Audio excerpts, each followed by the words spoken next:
Quick video here. Cycling is the most addictive sport around. You know, it's like you have a backyard full of bikes. All I see is projects here, and it gets me excited. Be like, tidy up your yard. Make it look like homes and gardens. Fuck that. I just love walking into my yard and just seeing, this is art, man. You know, usable art that transforms your life. I'm 46 and I've been involved in so many sports, coaching athletes, noobs to top tier, big names, advising on weight loss, nutrition, performance and stuff like that. Down to diabetics, house moms who got, a bunch of autistic kids and looking for more energy. And there's no sport, there's no exercise, there's no activity, there's no pastime, there's no passion, there's no hobby in the world that is better for the world and better for you than cycling. If you are physically able to ride a bike, maybe some of you aren't, and your option is a hand cycle, then cycling is for you. It's just a matter of getting the addiction kick-started, okay? Like, I talk to people like, I want to lose some weight. And I'm like, driving a car to work? Oh, but cycling's so dangerous, Harley. Yeah, it is if you're dressed in black, and you got a black helmet, and you're like, and you're allergic to neon, then yes, I agree, cycling is potentially a lot more dangerous because you're less visible on the road. There's a reason why police officers, when they're doing a drug raid or whatever, they wear black and navy and camo, all right? And there's a reason why police officers standing on the road, stopping and directing traffic, are wearing some neon, okay? Visibility.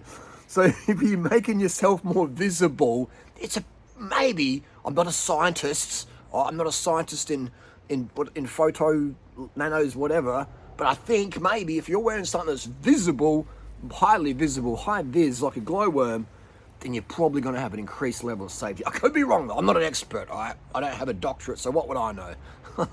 Like, if you're not deploying the activity of bicycle riding in your weight loss,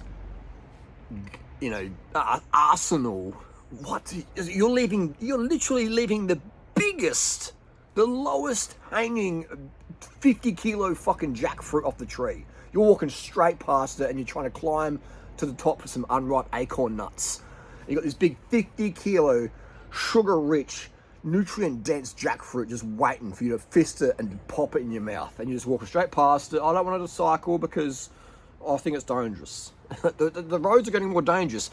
Yeah, they are. So let's all jump in cars then. Let's not make it safer for the animals and each other. Let's jump in cars and join the insanity, man. Fuck that. I'm 46. I've never had a license. Had my learner's permit in 1996, which is like a half license. Never had a full driver's license. I'm 46. And the reason why I didn't go out and I can drive a car, but the reason why I didn't go out and get my license is because I wanted to be a living example, okay? Because people say, you've never had a license. You've never actually had a driver's license. I never have, okay? Except that little permit thing back in the 96.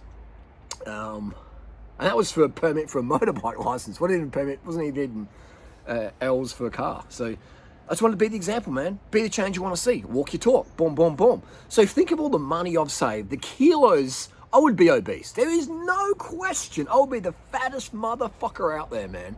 I would be Mr. 300 kilo motherfucker. Literally, man. Because, man, I can't restrict myself with my food. All right? I see people out there having these little small meals or leaving half their food in the plate.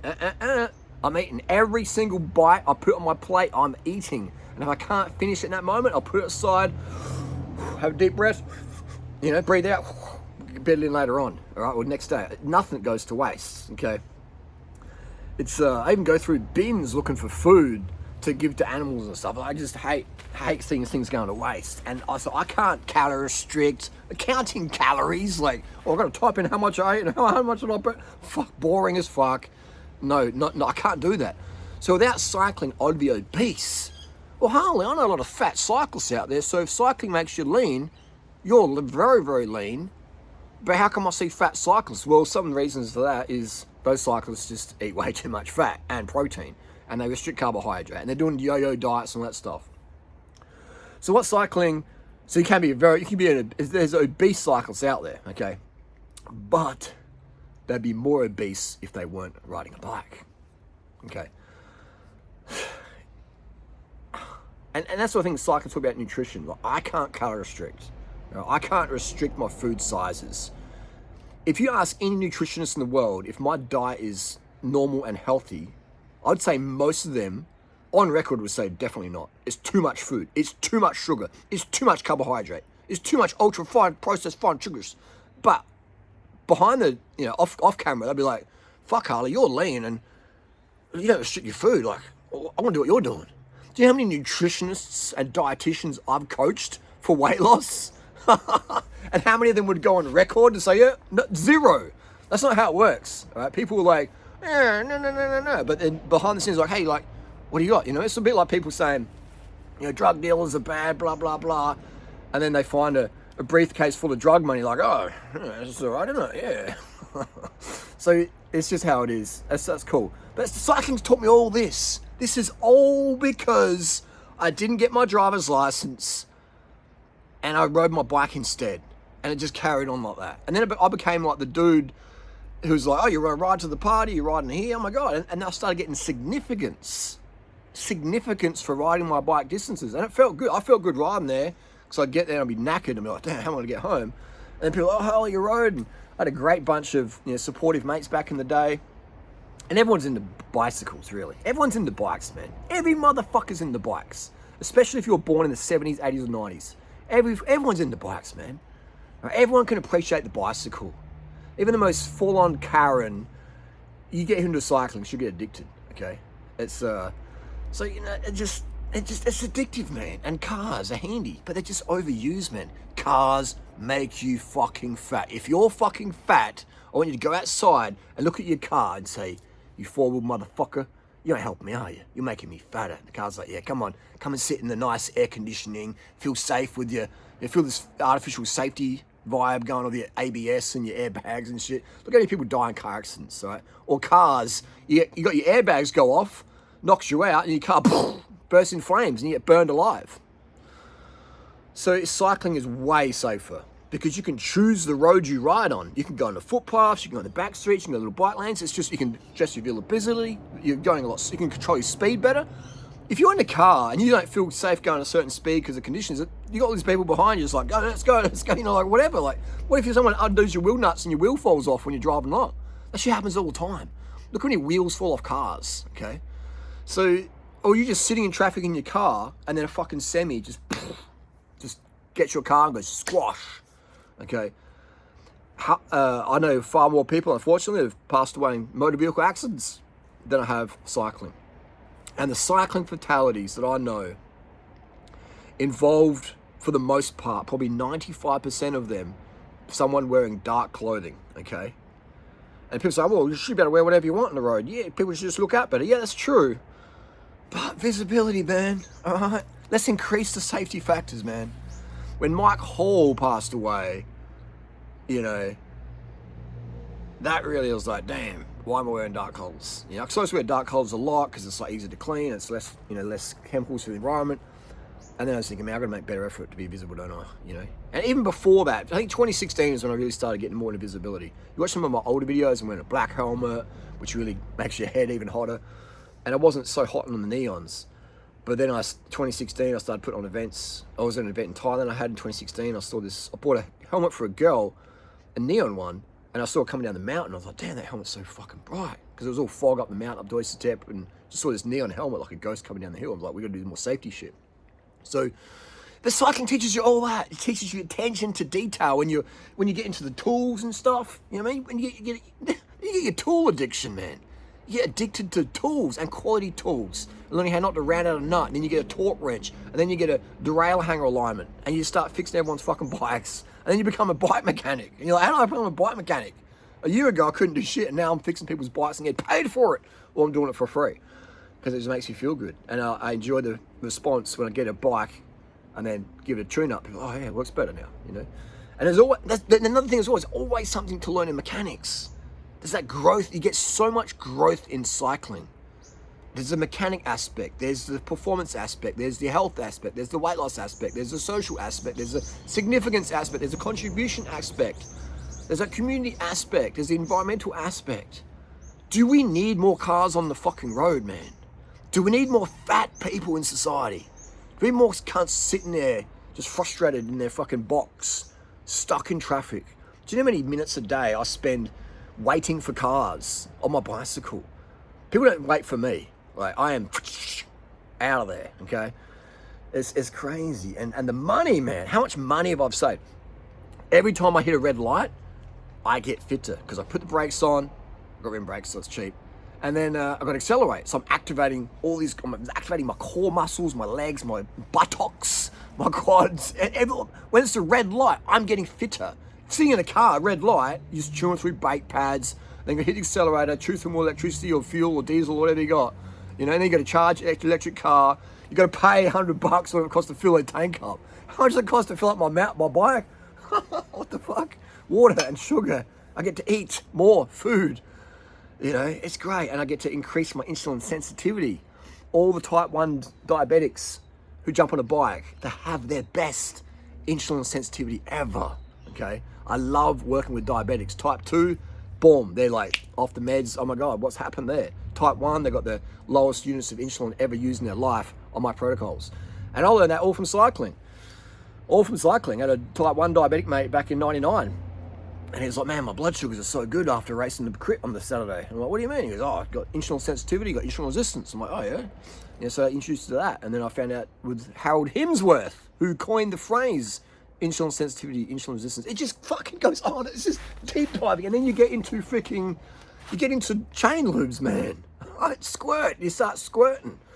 And this is the best lube out there. If you know, you know. And then you get into dramas, and then there's debates online. What's the best lube? Who's the best YouTuber? Blah, blah, blah. It's just rim brakes versus disc brakes. And you just get carried away. It's fantastic, man. Cycling has everything you need. And then you have the sport aspect, the racing, how dangerous it can be, and how awesome it can feel, and tactics involved. And, you know, cycling provides so much for society. It is, man, whoever invented the bicycle, fucking legend. You know, and that's why I'm so defensive of the rim brake bike. The rim brake road bike is just such. You ride like a nice TCR or a rim brake tarmac, something with Durace or SRAM Red or some decent wheels on there, some skinny tires, 100 psi. You're feeling alive, man. You're feeling alive, okay? And these bikes are light. They're like under 7 kilos or less. You know, you're feeling like, you know, you're feeling your best self. All right. Then you jump on the new bikes, 20 grand. And you're like, damn, this ain't as good, okay, as properly tuned bike that it replaced. Like the latest Roubaix. Didn't even get the latest Specialized Roubaix is so fucking shit compared to this that the pros refused to ride it, all right? They rode the tarmac. Well, when's the last time in the 20 years of Roubaix history that the bike Specialized have launched that in 20 years ago? When's the last time the Specialized riders rode tarmacs instead of Roubaix? You know, that's how heavy and cumbersome the Roubaix has become. This Roubaix is 6.6 kilos with pedals, with XDR pedals, and it's just a fucking whip, man. It just rides so fucking nice. So, but yeah, so that's another thing. The bike industry has gotten so downhill now. It's crazy. I mean, you know, back in the day we used squirt lube, we used this for 10 years, and now people are spending like $200 on a wax chain.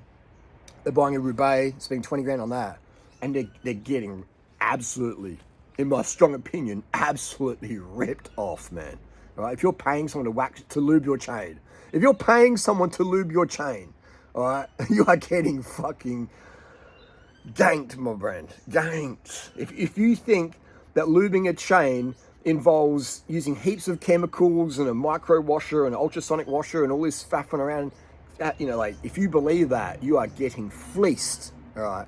If you believe you need disc brakes on a road bike, you are getting fucking fleeced, my friends. On a gravel bike, a mountain bike, an e-bike, yeah, disc brakes are great. But on a skinny wheel bike, man, you are getting fleeced. Oh, but the wheels are so expensive. If you're paying more than $100 for a set of wheels, if you're paying more than 100 USD for a set of high-end wheels, you're paying way too much. Now, if you want something brand new, I get it. Okay, cool. But Mavic Serum SLs, you know what I mean? $100 USD, get some near new condition. Got a Mavic over here.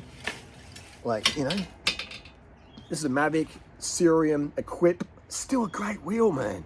It's not the lightest thing out there. The braking surface is fucking awesome. It's easy to true. It's easy to, do the bearings on. And this is worth 50 bucks Aussie, which is about 30 bucks USD for the pair, okay? They're hard to sell because rim brakes are dead. So it's amazing. But you get into cycling, man. Like I don't know any cyclists who quit cycling and go into golf or bodybuilding or boxing. I don't know anyone who does that. Anyone. But I know how many bodybuilders have I met? Golfers, fucking F1 drivers, like rally crew, bogans, fucking chicks with eating disorders. Like, just they get into cycling and then get addicted to it and start to have better habits and look after their health more. Maybe they get into it first for weight loss, aesthetic reasons. If you want to lose weight on your face, get on your fucking bike. You're sitting if you've got a fat face and you don't like it, why the fuck are you sitting in your fucking car getting fucking fatter, counting your calories and like doing some fucking orthorexic, anorexic bullshit diet stuff? Why? Sell your car today. Well, I need my car because I've got kids and fucking what? How many people in Africa have fucking 37 children and ride a bike and do trips buzzing those kids around on a cheap ass bike in Africa? Yes, Google image it, okay? Asia, okay? So stop it with the excuses, man. All right? Just say, I don't want to be lean. I don't want to be healthier. I don't want to have an easier life. Just say that, and that's okay. Stop with the excuses. Cycling's too dangerous. No. Like, any city in the world, I'm going to ride there. And so are all my girlfriends who have become addicted to cycling because they get addicted to the aesthetic enhancements, the natural ones, the free ones, the feel-good ones that cycling brings. So no matter what city you live in, there is cyclists riding around. Stop with the excuses. And when you stop with the excuses, you find your results, okay? You join my coaching group, read my ebooks, watch my videos, you'll get all the information you need. It's like, it's just fucking cycling, man. Sell your fucking car. Just like Wim Hof. Wim Hof recommends get rid of your car for 5 years and ride a bike everywhere. Fucking, I never knew that. How come Wim Hof crew don't even talk about that? Because they're fucking lazy. Stop being a lazy cunt. Just ride your bike. And that first day is the hardest. In the first week, you're like, oh. And then you start getting into it. Just immerse yourself. Get rid of your fucking car. Get rid of your motorbike. Just get on the bike. And you can always go back to being a fat cunt in a car and motorbike, right? You can always go back to being a lazy, polluting motherfucker who's increasing the road danger for everyone. Seriously. And I lose subscribers saying that, but it's fucking true, man. Fuck off the car. Or at best, use it as little as possible, man. Oh, but I gotta get my kids to school. Like, what better way to get to fucking school than ride your bike? Oh, but it's dangerous. So what the fuck are you doing living what are you doing, man? Parents said that back in the 80s as well. I rode my bike to fucking school, all right? What are we doing to our children? Making them just little fat cunts sitting in the back of the fucking soccer mum's SUV, playing with their fucking phone. Like, what the fuck? You know what I mean? What the fuck are you doing to your kids, man? Putting them in a car and driving them to fucking school. How soft do you want them to fucking be, man? When you're a kid and you ride in the fucking rain or the heat and this shit, you fucking harden up and you become less of a little entitled cunt. All right? So, and that's just facts, man. And you teach kids more about nutrition and hydration and stuff. What sort of child do you want to have, man? How much of a pain in the ass do you want your kid to be when it comes to teenager? All right? Think about it. Think about the African kids who ride to school, etc. Oh, it's just too dangerous. Well, make it less dangerous then. All right? Make it less. What, sitting in the car's not dangerous? With all these people stealing cars and carjacking you and stuff? Someone pulls up to me, tries to bike jack me, I might be thinking, how much money can I make right now? That's what I'll be thinking. I'm like, oh, you take the bike, I'll get a victims of crime payout, all good. Oh, no, sorry, forget that. I'm insurance, all right? Someone pulls a knife on me, I'll get $20,000. This is S-Works for Bay. Someone pulls a knife on me, it's not going to happen, but if they did, 20 grand. Fuck the victims of crime payout. That's peanuts. This is where the money is. So, you know what I mean? It's just like, but in the car, man, people stealing cars, it's just, fuck it, man. Just get rid of your car and you have your face will get leaner, Your waistline will get slimmer. You'll have an easier life. You'll have better health. Cars just make people fatter and sicker and dumber and slower, and they make it more dangerous, and more cars devalue every city in the world. Every suburb. The more cars there is on a road, it devalues that area. And the more blacks there are, brings the vibe up, okay? More cars is slower traffic, blah, blah, blah. You know, it's like, fuck, man. Anyway, you get addicted to cycling. Well, I've gotten so many non-cyclists into cycling, and they became full fucking addicts, man. Even some of my haters, some of my biggest haters are full-on cycling heads now, all right? And they'll never admit it, but they're riding up the doy, or they're getting in the carbon bikes, and they're getting back to rim brakes, and they're carbon the fuck up. But they'll never admit of the positive influence I've had, and that's okay. All right? I'm not here to be Mr. Popular. I'm here to be Mr. Influential. I'm here to be influential, not popular. There's a big difference. Big difference there. Think deep dive on that one. So cycling has taught me so much in everything, in every aspect, mental health.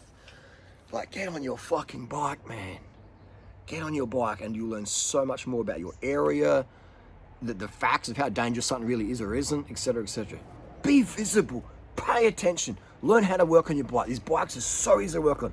These old bikes, any bike from 1990 or 1985, a mountain bike or a road bike from 1985 to 2017, rim brake is just so fucking easy to work on, right? And you might say, no, trust me, it is. I'm the most incompetent cunt out there, okay? If I can strip these bikes down, build them up, if I can do it, man, right? Anyone can do it. Just trust me. Just put in the work, YouTube videos, go subscribe to GCN. I've got some great tutorials on how to do basic mechanics.